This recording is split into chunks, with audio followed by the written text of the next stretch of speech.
یه علامت دیگه میزنیم. خب حالا میخوایم چیکار کنیم با این علامت ها؟ ببینید من با یه پیستوله میام این علامت ها رو به این شکل به هم وصل میکنم. از سرشونه به علامت اول، از اولین 4 سانت به این قسمت و از اینجا هم به همین قسمتی که ما بازش کردیم وصل میکنیم.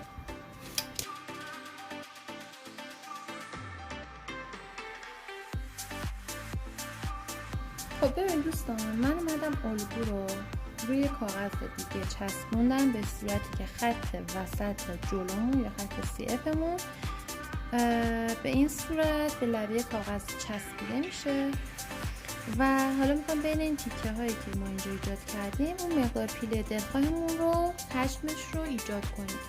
ببینید من حدود 5 سانت در نظر میگیرم مقدار پیله هم رو و از اینجا از این نقطه 5 سانت میام بالا و یک علامت میزنم. این میشه جای تیکه اولمون و برای تیکه دوممون هم همینطور از اینجا 5 سانت میایم بالا و تیکه دوممون رو میذاریم.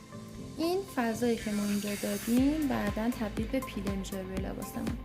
ولی برای ایجاد کردن، یعنی برای اینکه ببینیم چه مقدار بازی یقه به ما میده این کار، ما باید بیایم این قسمت رو به صورت عمود، این خط رو که الان نشونتون میدم رسم کنیم. ببینید این تیکر که میذاریم یک خط عمود باید رسم کنیم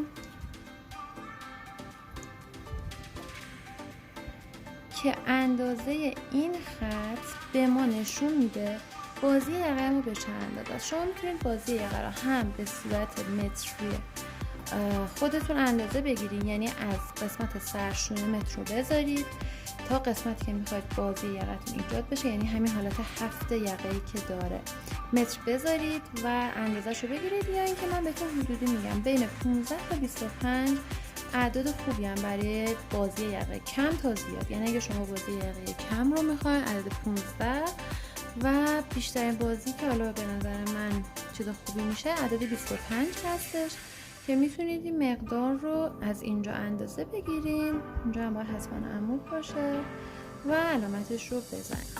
خب این تیکار من چسبوندم و آخرین نکته که باید روی الگو رعایتش بکنیم بکشیمش قسمت سجافمونه که اینجا حدود 5 سانت و از این قسمت هم حدود 10 سانت علامت میزنیم و به هم دیگه وصل میکنیم که این برگرد یا سجاف یقمون میشه که روی خود لباس به صورت یه سره بریده میشه.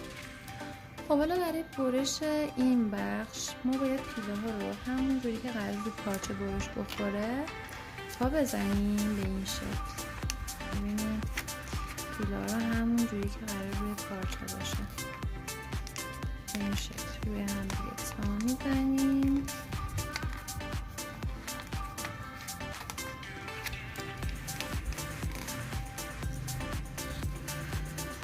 و این قسمت برش میزنیم.